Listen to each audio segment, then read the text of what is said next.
Hello दोस्तों, मैं आपका दोस्त हूँ वाकू। तो आज अपन कहानी सुनने जा रहे हैं राजकुमार इक्ष्वाकु और चूहों के बारे में। की बात है, जंगल में एक बहुत बड़ा सा खंडर था। तो उसके अंदर बहुत सारे चूहे रहते थे और एक बड़ा सा महल था। वहाँ पे राजकुमार इक्ष्वाकु रहते थे। तो एक बार जंगल में एक मोटा सा बिल्ला आ गया। वो चुपके आता और झपट्टा मार के 2 4 5 चूहे पकड़ लेता और उसको खा जाता। तो ऐसा ही चलता रहा, कोई भी एक नहीं बचता और सारे मारे जाते। तो ऐसे ही चलता रहा और हर रोज चूहा आता, हर रोज बिल्ला आता और एक एक करके चूहे खा जाता। तो ऐसे ही चलता रहा। तो ऐसे करते करते चूहे परेशान ही हो गए। तो वो अपने सरदार के पास गए। उन्होंने अपने सरदार को बोला, अरे सरदार, हमें बिल्ले से बचाओ। हर रोज एक बिल्ला आता है और 2 5 6 7 चूहे खा जाता है और हमें से कोई भी एक नहीं बचता। तो फिर महाराज ने बोला, ठीक है। तो महाराज किसी 2 को लेके गए राजकुमार इक्ष्वाकु के महल में और उन्होंने राजकुमार इक्ष्वाकु से बोला, अरे महाराज, हमें चूहों से बचाओ। हर रोज एक हमें बिल्ले से बचाओ। हर रोज एक बिल्ला आता है और हमेशा की तरह 2 5 6 8 चूहे खा जाता है। तो ऐसे ही चलता रहा। राजकुमार इक्ष्वाकु ने बोला, ठीक है। तो फिर राजकुमार इक्ष्वाकु ने बोला, ठीक है, तुम घर जाओ, मैं कल आऊंगा।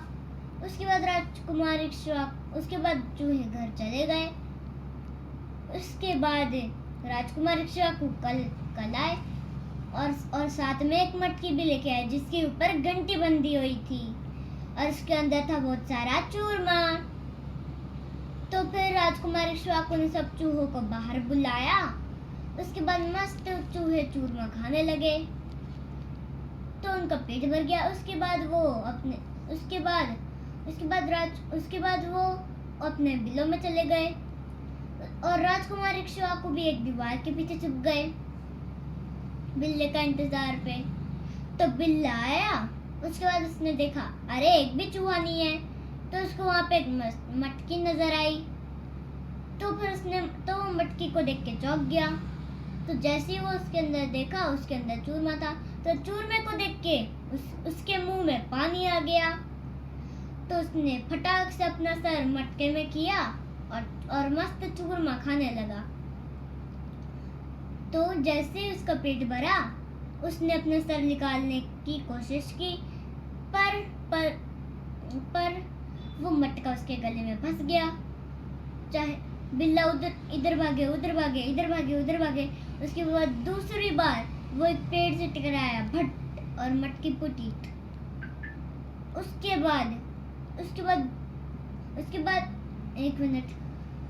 बाद जो मटकी पे लगी थी ना वो घंटी, वो बिल्ले के गले में ही फंस गई। बिल्ला इधर भागे, उधर भागे, घंटी बजी, टन टन टन टन टन। उसके बाद बिल्ला भागते भागते जंगल में चला गया। उसके बाद राजकुमार इक्ष्वाकु ने सब चूहों को बाहर बुलाया, आ जाओ। उसके बाद राजकुमार इक्ष्वाकु ने तो चूहों ने बोला, थैंक यू। तो फिर राजकुमार इक्ष्वाकु ने बोला, कोई बात नहीं।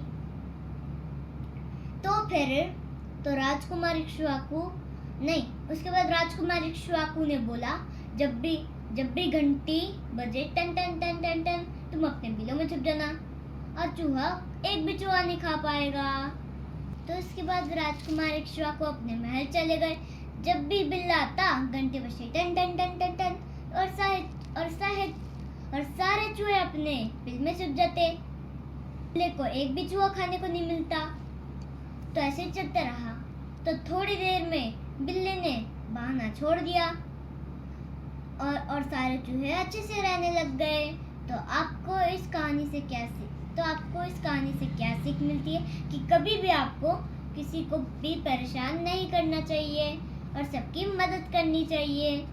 और अगर आपको ये वीडियो पसंद आई तो इस चैनल को सब्सक्राइब कीजिए और इस बटन को लाइक भी कीजिए। बाय। और इस छोटे से बच्चे को खूब सारा प्यार कीजिए। बाय।